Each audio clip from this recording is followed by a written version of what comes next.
por qué preocuparse por la ropa? Miren cómo crecen los lirios del campo. No trabajan ni tejen, pero créanme que ni Salomón, con todo su lujo, se puso traje tan lindo. Y Dios viste así a la flor del campo, que hoy está y mañana se echará al fuego. ¿No hará mucho más por ustedes, hombres de poca fe? ¿Por qué, pues, tantas preocupaciones? ¿Qué vamos a comer? ¿O qué vamos a beber? ¿O con qué nos vestiremos? Los que no conocen a Dios se preocupan por esas cosas, pero el Padre de ustedes sabe que necesitan todo eso. Por lo tanto, busquen primero el reino y la justicia de Dios, y esas cosas vendrán por añadidura.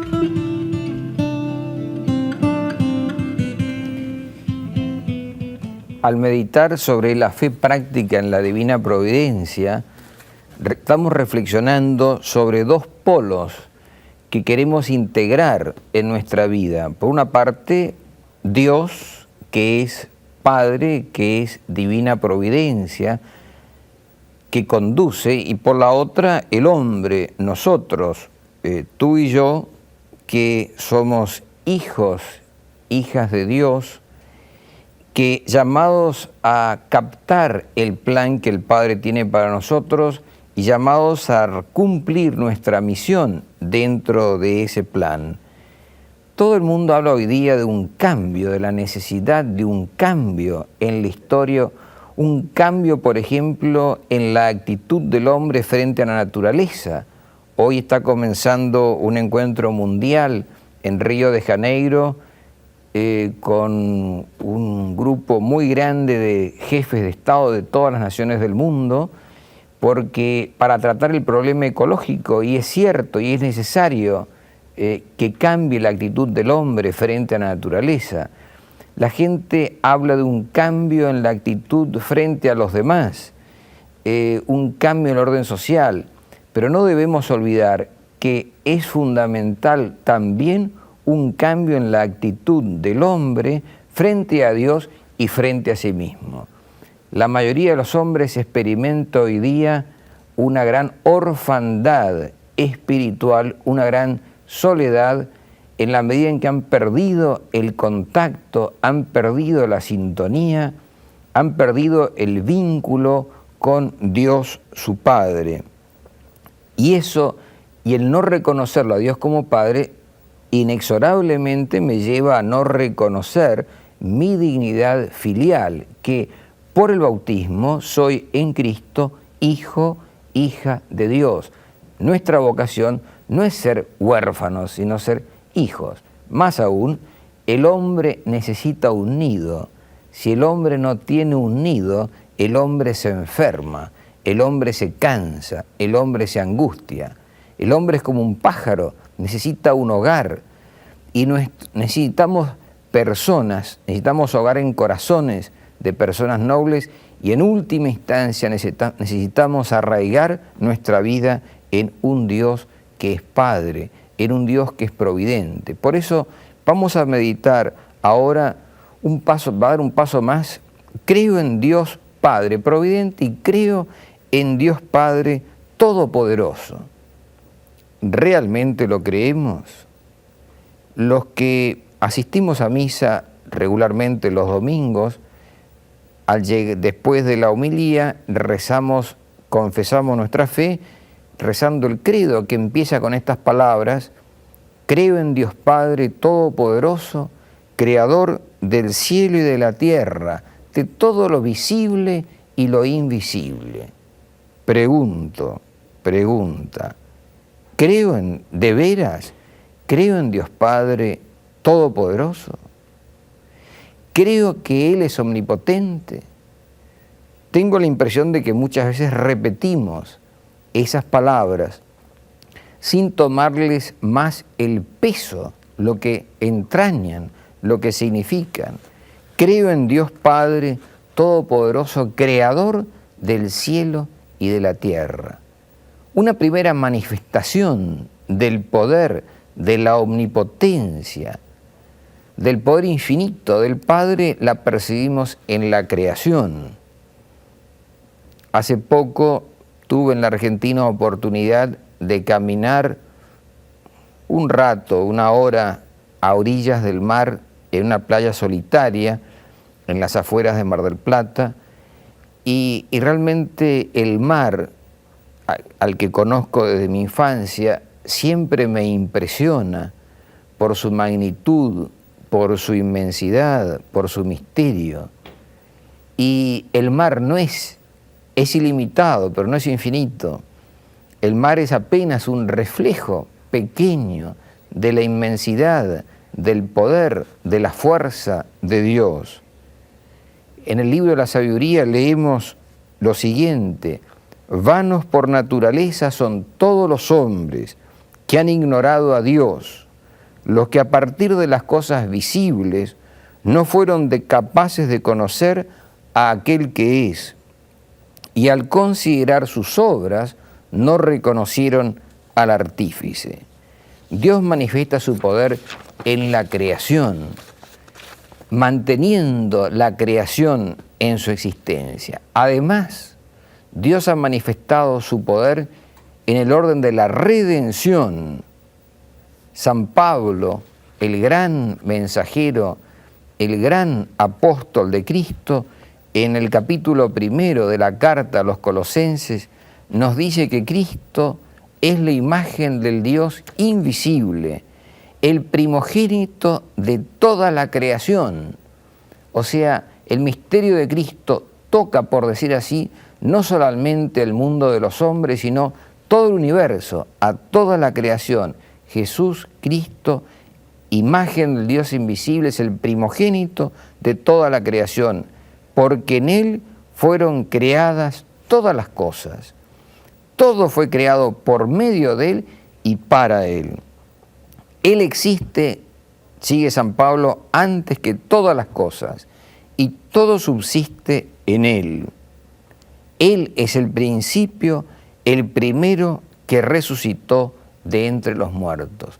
La máxima demostración del poder la tenemos en el hecho de la victoria sobre la muerte. El Padre resucitó al Hijo, fue fiel al Hijo, el Hijo dio su vida por la redención de los hombres, el Padre se la devolvió. Y en el orden de la gloria también estamos ante un gran misterio de la omnipotencia de Dios, ya que en el libro del Apocalipsis leemos en el capítulo 21 que habrá un cielo nuevo y una tierra nueva, porque el primer cielo y la primera tierra desaparecieron. Y el que está sentado en el trono dijo: yo hago nuevas todas las cosas. Al final, el Padre Dios hará nuevas todas las cosas. Creo en Dios Padre Todopoderoso. ¿Lo creemos? ¿Lo crees tú de veras? ¿No debiéramos decir como el hombre del Evangelio: Señor, yo creo, pero aumenta tú mi fe? Este es un pilar fundamental para ayudarnos a crecer en la fe práctica, en la providencia divina, ya que Dios gobierna y conduce el mundo a través de instrumentos humanos débiles. Recuerdo de las preguntas del catecismo que aprendí cuando era chico, una que decía así: Dios creó el mundo con su sabiduría, lo conserva con su poder y lo gobierna con su providencia. Y esta conducción de Dios, el poder de Dios, el poder, la omnipotencia del Padre, se manifiesta sobre todo en la fragilidad, en la pequeñez, en la debilidad humana. Por eso dice el dicho popular: Dios escribe derecho con líneas torcidas. Esto lo podemos ver tantas veces a lo largo de la historia. Por ejemplo, cómo en las obras de Dios, normalmente Dios elige a lo pequeño, a lo débil, para manifestar su poder, su conducción, su fuerza todopoderosa. Este es el cambio que necesitamos en el mundo de hoy. Volver a conectarnos con la fuente máxima de poder, de energía, que es Dios. Tremenda potencia infinita, como un hombre sencillo dijera una vez espontáneamente. Desde una óptica cristiana, la historia, por lo tanto, es una acción conjunta, es una coproducción entre Dios y el hombre, entre Él y yo, entre nosotros. Él es el actor principal, nosotros los actores secundarios. Pero Él nos llama justamente a participar, a comprometernos en esa historia que vamos escribiendo juntos. No porque Él tuviera necesidad de eso, sino justamente para elevarnos, para dignificarnos, para enaltecernos. Cada persona tiene una misión que cumplir. Yo tengo una misión que cumplir, tú tienes una misión que cumplir en esta vida. El Señor nos ha dado a cada uno de nosotros una misión y Él va conduciendo la historia de nuestra vida. De tal manera que uno, a cierta altura de la misma, mirando su propia vida, llega a decir: en verdad, el Señor ha hecho en mí maravillas. Creo que toda persona que ha tratado honestamente, sinceramente, de adentrarse en los caminos de Dios, llega a esa expresión que, si ustedes quieren, podemos repetir las palabras de la Virgen María en el Magnificat: porque el Todopoderoso ha hecho en mí grandes cosas. Ciertamente esto lo puede decir todo sacerdote, porque esta misión sacerdotal es algo que supera de lejos, toda capacidad humana, y por lo tanto, si somos sacerdotes, si escuchamos la llamada del Señor, si nos decidimos a seguirlo y si perseveramos en este camino, no es en primer lugar por nuestra capacidad o nuestros talentos, sino por un misterio de la gracia, de la elección, de la gracia y del poder de Dios que actúa en nuestras vidas. Dios escribe derecho muchas veces con líneas torcidas, así dice el dicho popular. Y esta ley también puede formularse de otra manera, que es que normalmente Dios realiza las cosas más grandes a través de los instrumentos más pequeños. De aquí deberíamos sacar, o podemos sacar, una consecuencia práctica: nunca desalentarnos frente a nuestras debilidades.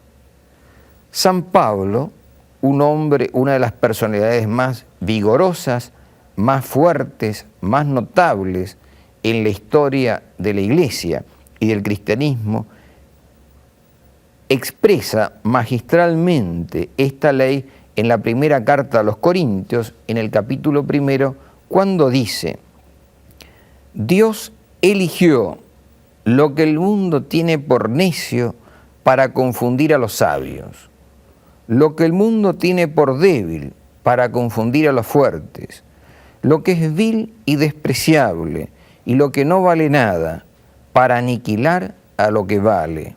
Así nadie podrá gloriarse delante de Dios.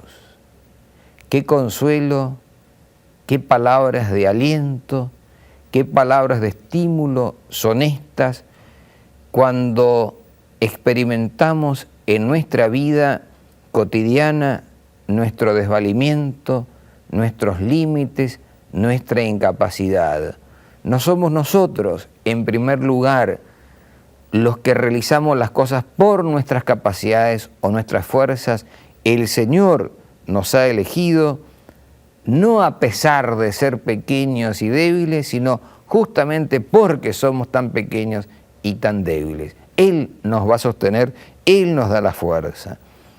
En la segunda carta a los Corintios, el apóstol Pablo en el capítulo 4 también expresa lo mismo con otras palabras cuando dice: nosotros llevamos ese tesoro en recipientes de barro para que se vea bien que este poder extraordinario no procede de nosotros, sino de Dios. Dos realidades. Primero, recipientes de barro. Llevamos un tesoro muy grande. El hombre es la corona de la creación. Somos un espíritu encarnado, pero este tesoro lo llevamos en recipientes de barro, y el barro no es hierro, no es oro, no es plata, es barro. O sea, es una expresión de la debilidad, de la fragilidad, de una parte de la condición humana. Pero tiene un sentido esto. Y esta ley es importante para comprender muchas conducciones de Dios en nuestra vida. ¿Por qué? ¿Qué sentido tiene el que seamos débiles? Dios podría habernos creado distintos, de otra manera. Lo dice el apóstol: llevamos este tesoro en recipientes de barro para que se vea bien que este poder extraordinario no procede de nosotros, sino de Dios. ¿Estás convencido o convencida de que Dios quiere manifestar su poder en tu vida, en tu debilidad, en tu fragilidad?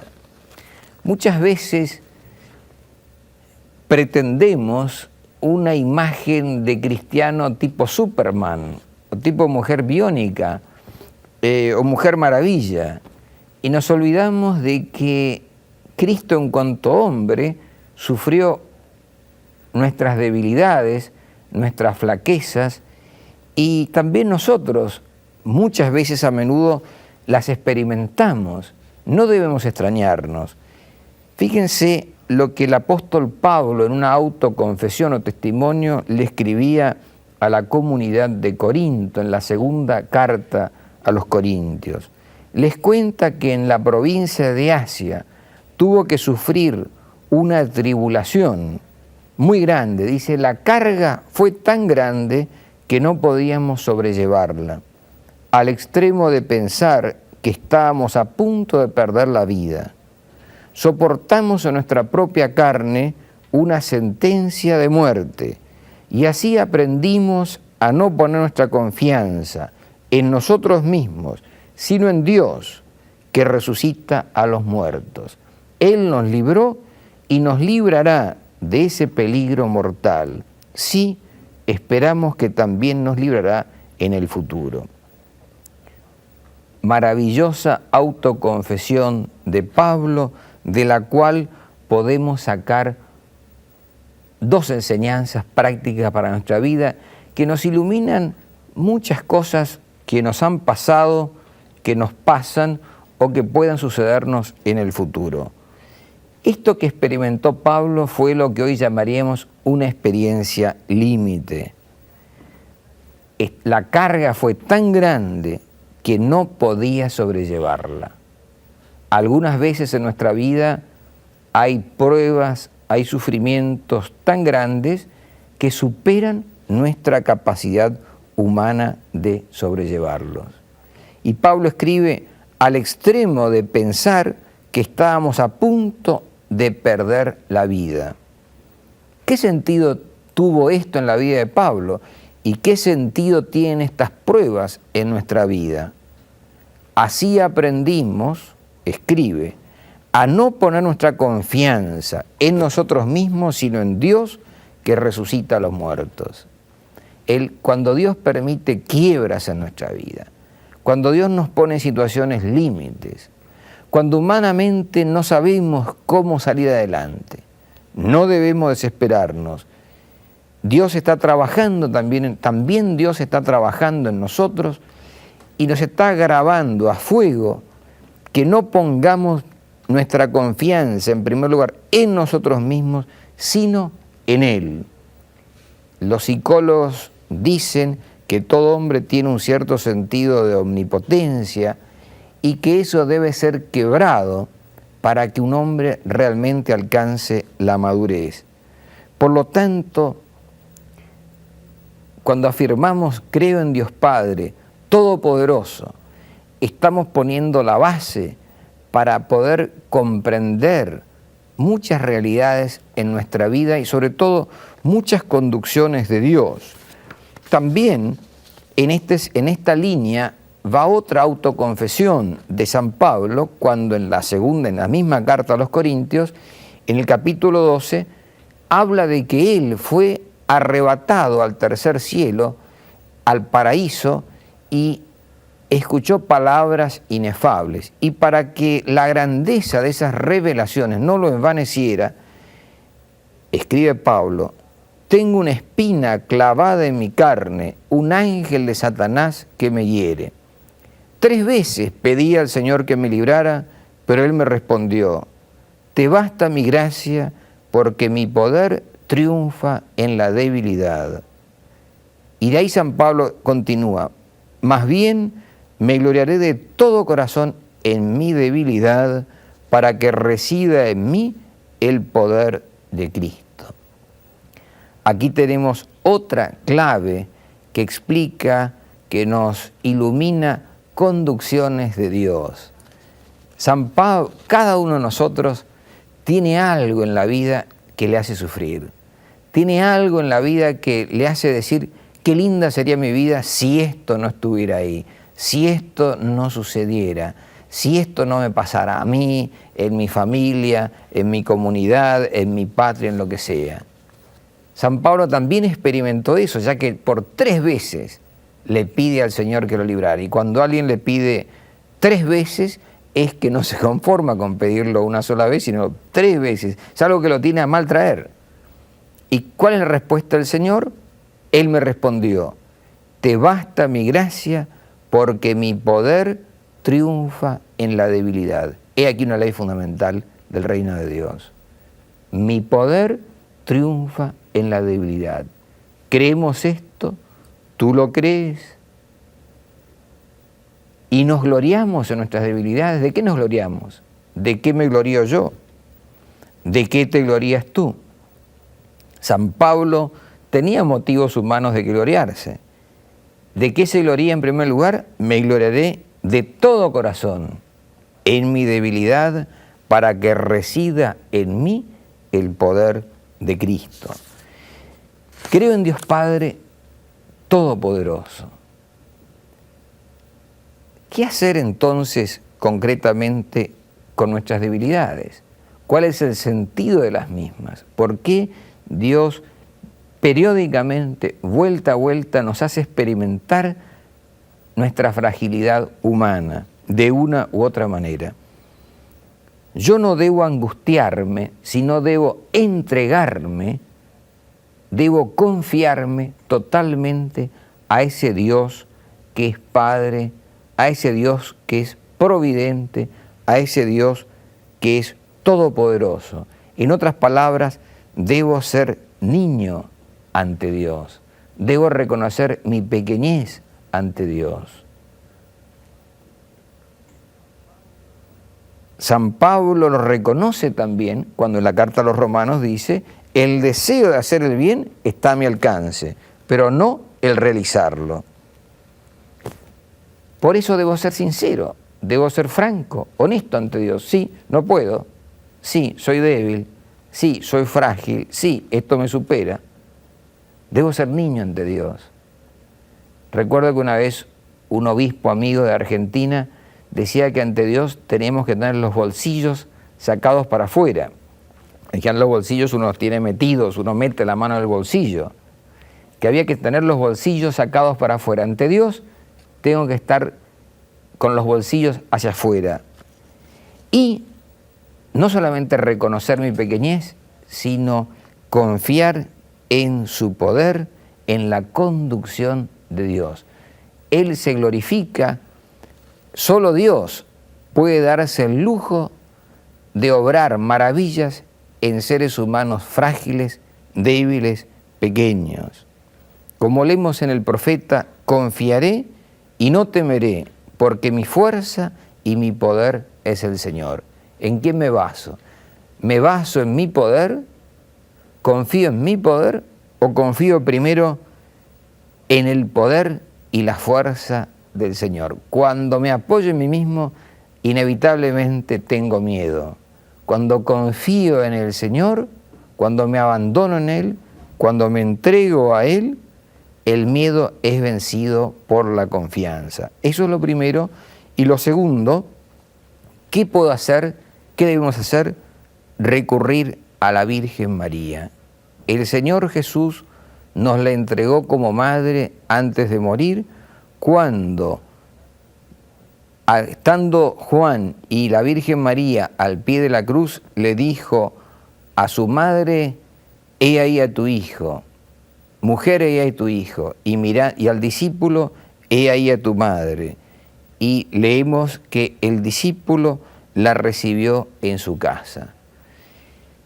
La Virgen María tiene una gran misión, que es hacernos comprender, captar en profundidad estas leyes y aprender a vivirlas en nuestra propia vida. En otras palabras, María es la gran portadora de Cristo, María la compañera y colaboradora permanente de Cristo en la obra de la redención. María quiere conducirnos por Cristo y en el Espíritu Santo hacia el Padre. Quiere arraigar nuestra vida en el Padre Dios. Quiere aprender que seamos niños, es decir, que también como ella podamos reconocer que Dios se fija en nosotros. No se fija a pesar de que somos pequeños, sino se fija porque somos pequeños, como ella canta el Magnificat, porque Él miró la pequeñez de su servidora. Dios mira nuestra pequeñez. Dios nos ama no a pesar de que somos pequeños, nos ama porque somos pequeños. Y además nos enseña a confiar. María experimentó en su vida, en su pequeñez, la grandeza de Dios, y por eso canta el Magnificat: porque el Todopoderoso ha hecho en mí grandes cosas. Ojalá podamos rezar de todo corazón una oración de confianza compuesta por un sacerdote prisionero en un campo de concentración, que le decía así a la Virgen: en tu poder y en tu bondad fundo mi vida, en ellos espero confiando como niño. Madre admirable, en ti y en tu Hijo, en toda circunstancia creo y confío ciegamente. No en mi poder ni en mi bondad fundo mi vida, en tu poder y en tu bondad fundo mi vida. En ellos espero confiando como niño. A este mundo hay que hacerse pequeño para descubrir las grandezas de este mundo. En tu poder y en tu bondad fundo mi vida, en ellos espero confiando como niño. Madre admirable, en ti y en tu Hijo, en toda circunstancia, especialmente cuando me va mal, especialmente cuando no me porto bien, especialmente cuando no me lo merezco, también cuando no lo merezco. En toda circunstancia creo y confío ciegamente. Ojalá sea una realidad en nuestras vidas.